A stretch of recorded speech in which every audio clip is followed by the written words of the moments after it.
As we always said, Brexit would always have bizarre, strange, sometimes odd consequences when it came to, well, things throughout the UK. Some were obvious and predicted, as well, we've been talking about for years since 2016, and others maybe not so.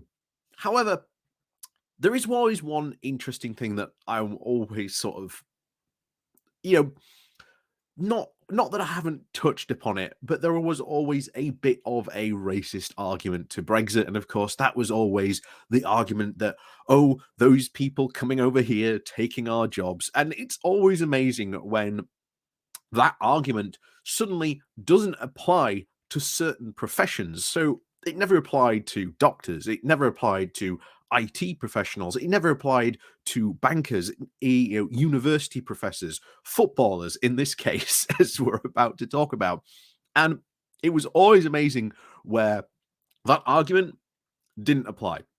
And I think there is a statistic floating around that I think most like football clubs, certainly when it comes down to players, and I'm sure someone will dig it out and correct me, but correct me if I'm wrong, but I think most of like big, like when you look at sort of players, aren't actually from the UK. I think there's a good portion and chunk of people who play in like English football leagues who aren't actually from the UK. Now, of course, there's no problem with that, but it's bizarre that this argument of these people coming over here taking our jobs suddenly doesn't apply to, well, people who, well, come over here and play football professionally. It's kind of bizarre that that suddenly doesn't apply. But here we have a very interesting story to go over you to today.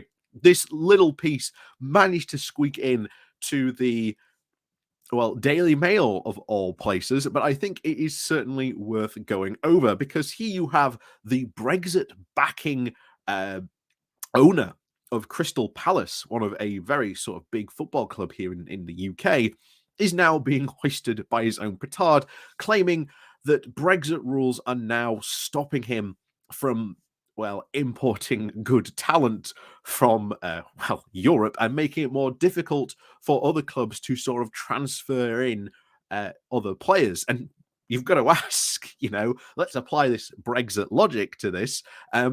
Hey, Parish, why aren't you employing all that good UK talent that must be here in sort of the UK, as of course, as the Brexit argument would always go, again, for other industries. But sometimes when it gets applied to some industries, in the case of, people coming over here and playing football, suddenly doesn't apply. But anyway, before we do go diving into this, please do remember to hit that like, share, and subscribe button. And of course, down below, there are links to my Patreon page and a one-off donation link called Buy Me Coffee, where you can, well, buy me coffee. And as always, thank you very much to all those people who do help and support the channel that way.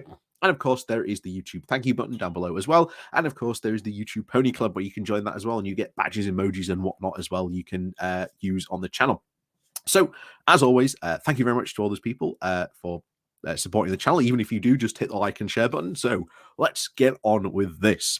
So, like I said, this came from the Daily Mail, and the title is Parish Brexit Faith Backfires. Crystal Palace chairman Steve Parish was an advocate of Brexit, saying, "We've got the biggest league in the world, the most attractive league in the world, a massive revenue generator for Britain, an important brand for Britain," Parish said in an aftermath of the Leave vote. "So the point about this is that we can do what we want. We can allow what we want, taking back control, in fact. So how did that actually work out?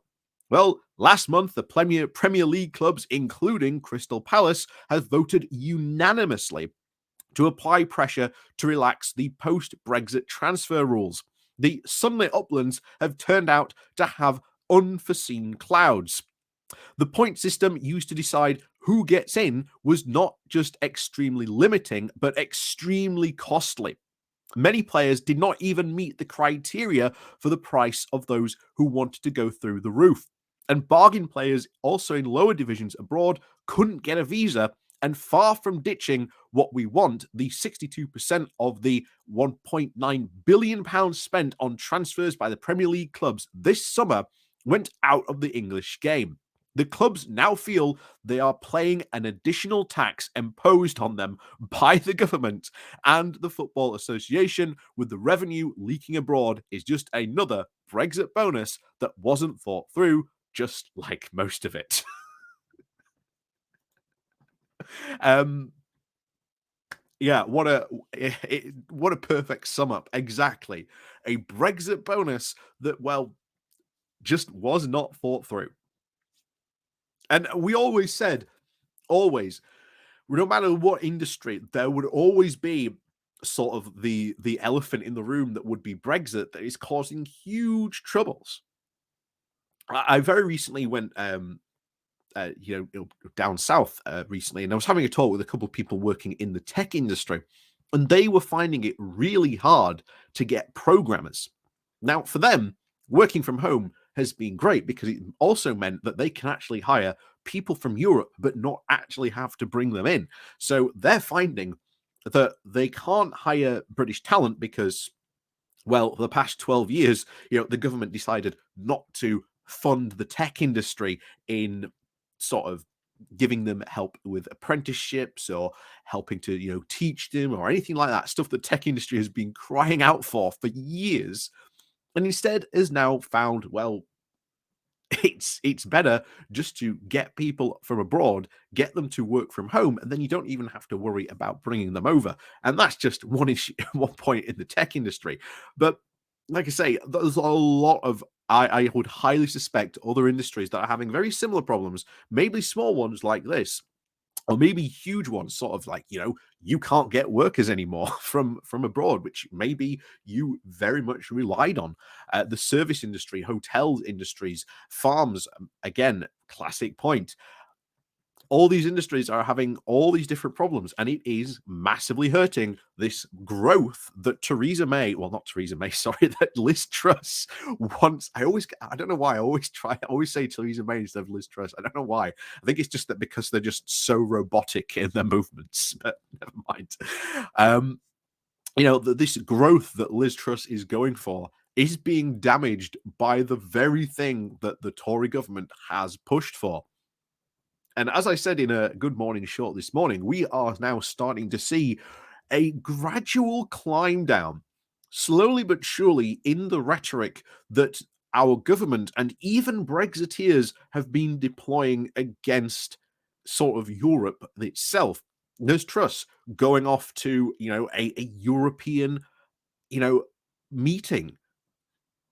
Steve Baker apologizing not only to the European Union, but to Ireland. Brexiteers now infighting with other Brexiteers over what actually Brexit was meant to mean. It's a very, very interesting time, and it, it could be, I think, very interesting. And I always said, when you look back at history, revolutions, which all the Brexiteers always said that this was what Brexit was, this massive revolution. Well, Brexit, like any revolution, the zealots take over. And that's what has happened. And of course, when you get to that stage in any revolutions, what tends to happen next is that the zealots start going after each other. They start to doing purity testing. I'm more Brexity than you are, or trying to even push their ideas even further than maybe what even other zealots themselves actually wanted to do. And I think this is the point. Now we have these right-wing libertarians completely in charge of the government and are basically more than happy to go crash the economy because to them, that's what Brexit was all about. And so here we are in this bizarre yet weird situation. And to be honest, it is terrifying at times that these people are in charge, but this is unfortunately where we are. So, as always, thank you very much for watching. Please do remember to hit that like, share, and subscribe button on your way out. And of course, down below, there are links to my Patreon page and a one-off donation link called Buy Me Coffee, where you can, buy me coffee. And as always, thank you very much for watching, and we'll see you all next time.